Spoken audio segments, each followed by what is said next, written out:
Naprubahan na ng US State Department ang pagbebenta ng 20 unit ng F-16 fighter jets sa Pilipinas sa halagang 5.58 billion US dollars bilang suporta sa kanilang kaalyado at sa gitna nga po ng tumitinding tensyon sa China. Naniniwala ang State Department na mapapalakas nito ang kakayahan ng Armed Forces of the Philippines na protektahan ang mahalagang interes at teritoryo at palawakin din ang interoperability kasama ang puwersa ng Estados Unidos. Pero ayon sa Department of National Defense, wala pa silang natatanggap na opisyal na abiso kaugnay sa nasabing desisyon.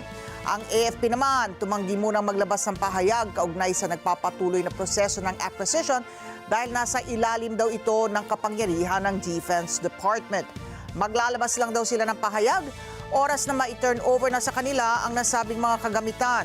Patuloy raw nilang ginagampanan ang kanilang tungkulin na ipagtanggol ang bansa habang hinihintay ang mga karagdagang kagamitan na magpapalakas sa kanilang kakayahang protektahan ang ating bansa.